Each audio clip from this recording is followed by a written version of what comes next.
Magandang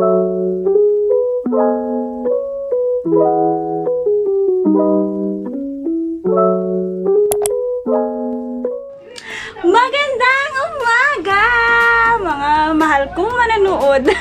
Sobrang Tagalog naman ito. So, ayun guys, gagawa tayo ng panibagong palabas ngayon na pinamamagatang Tagalog Only Speaking Challenge. English yun, pero simula ngayon, ako ay magtatagalog na kasama ang aking pamilya sa buong episode, sa buong palabas na ito. Ang hirap naman magtagalog. So, ayun guys, alam niyo naman na yung pamilya ko ay hindi masyadong marunong sa sobrang puti naman. Ba yan? Ayan. Alam niyo naman guys na yung pamilya ko ay hindi masyadong marunong sa pagtatagalog dahil sa kadahilanan na yung aming salita talaga ay dito sa Surigao. Tinatawag namin siyang kamayo. So, ayun guys, andito tayo ngayon sa taas ng bahay namin. Yan yung bahay namin guys.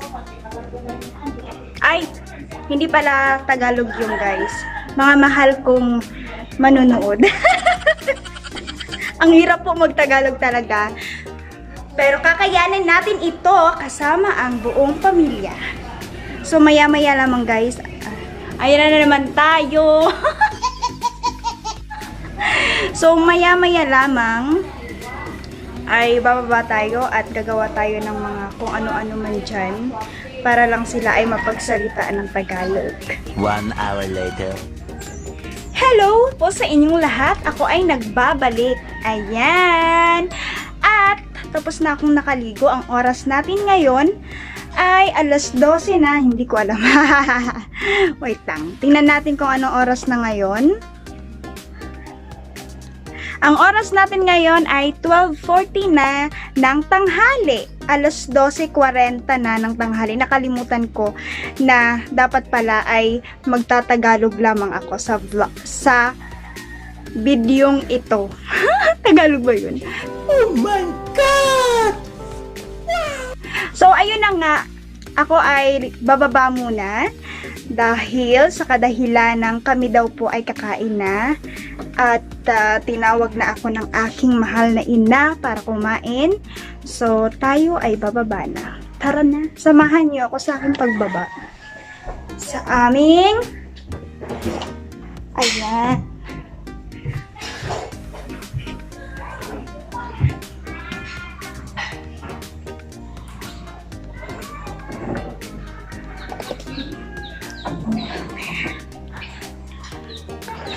Ayun, ang aking ina ay kumakain na. So, ako ay magpapaalala lamang sa inyo na ang bidyong ito ay purong Tagalog lamang ang mga salita. Ang aking inay. Kain tayo. Ayun, Tagalog lamang. Yung aking kapatid. Tagalog lamang tayo. Kain tayo. So, anong ulam natin ngayon? Ang ulam namin ay adobong baboy. Adobong karni ng baboy. Tapos yung kanin namin. Ayan yung kanin namin. So, tayo ay kakain muna. Ang hirap pala magtagalog.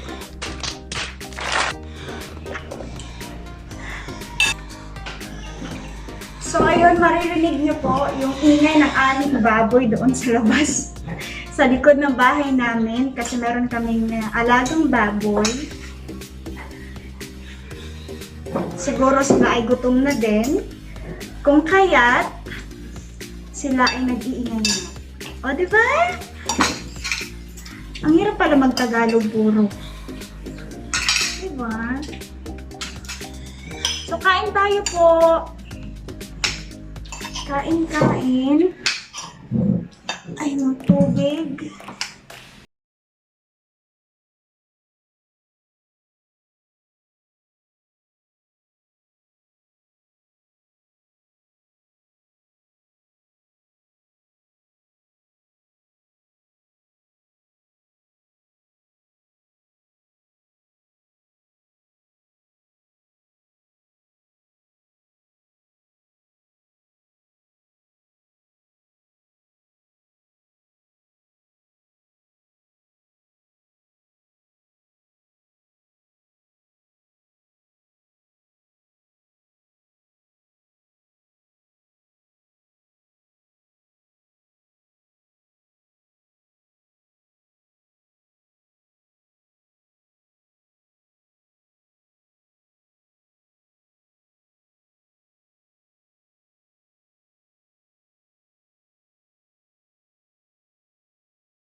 Nabusog. Oh, diba? Sarap. Kasi ang sarap ng adobo.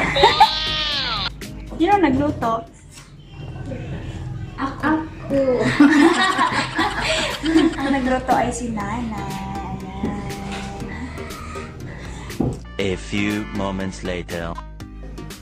Ipapakita ko lang pala sa inyo yung aking tiyan. Lumalaki na talaga ang aking anak sa aking sinapupunan. Ayun. Ayan, malapit na siyang lumabas. Ayan, malapit ko na ring malaman kung ano yung kanyang kasarian sa paglabas ko. Dahil ako ay nakakulong pa. Nakakulong! So, sa paglabas ko ay tayo ay magpapatingin sa doktor at patingnan din natin kung ano ang kanyang kasarian. Diba? Hours later. Ayan, yung aming tindahan! Hindi pa siya ayos, so aayusin namin siya. Lalagyan pa namin siya ng pipinturahan pa namin siya. Tapos lalagyan namin ng kisame. Tsaka yung ilaw niya. Ito. Tapos, papalagyan ko pa ng isa pang ano nga ba to? Anong anak ko? Tabla. Hindi. Basta yun na yun. Ang hirap mag-Tagalog. Kaya papalagyan ko pa siya para medyo madaming malagyan ng mga paninda. Tapos, pagkatapos niyan ay magbubukas na ang aming munting tindahan. Pero sa ngayon, ang gagawin namin ay aayusin namin yung bulaklak namin. Ilalagay namin dito. Dito. Ayan, ililipat namin yung bulaklak namin na nandun sa likod. Ilipat namin dito. Tapos gagawin namin hanggang dito siguro. Yun lang. Oo. Di. Ano eh? Pagiri. Ba't ka nagbisaya? Okay. Lang tayo. Sorry po. Kasi nag-ano ko ng ano pa ako. Yun. Tapos, ito yung... Dito tayo. Dito tayo ba na? Huwag mo pakita tong mga panty natin dyan. So, ayan. Dito tayo. Pagpasensyahan nyo na hindi pa siya ayos yung dito namin. Ay! Ba't nahulog?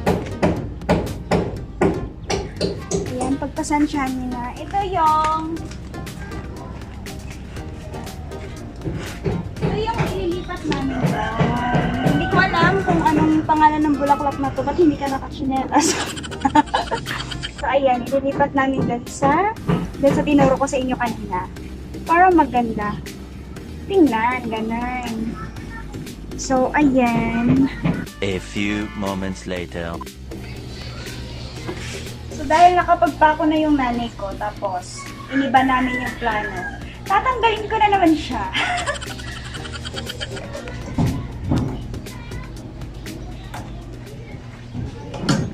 Oops, nahulog.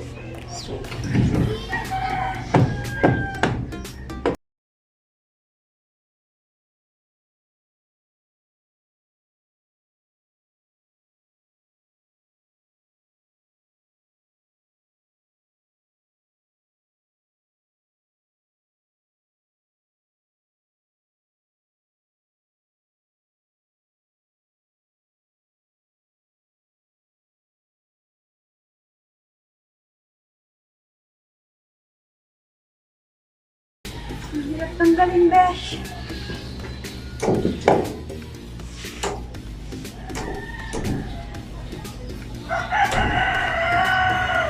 Ayoko nang tanggalin. Ako'y nahihirapan dahil dito. So, wag na lang. Hayaan na natin yung siya dyan na magsaya.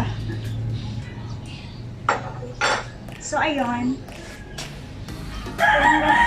Tinanggal pa ng nanay ko yung mga bulaklak. Kukunin ko lang yung mga nauulo.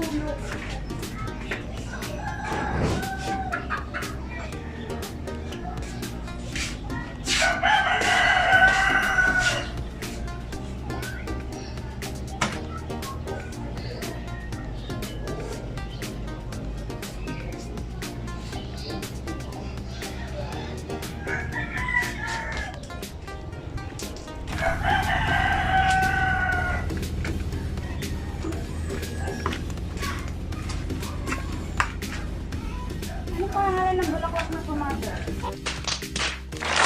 Ay, inan.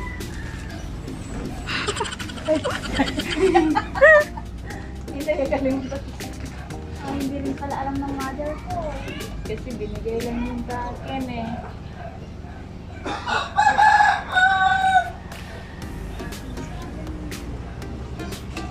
Hindi abot ng aking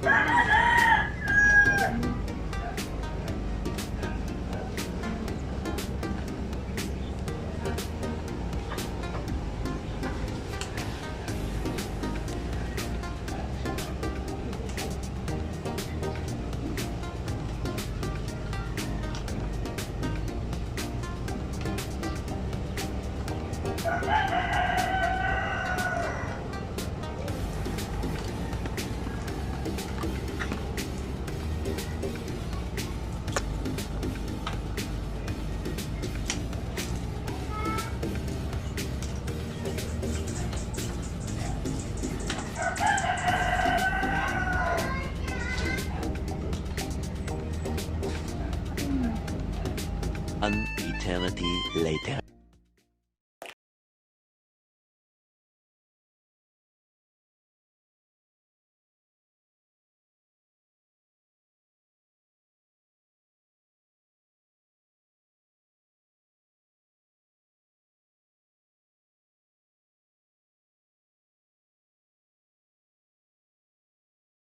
So, ayun na po ang kabuuan ng ating video. Sana ay nagustuhan nyo.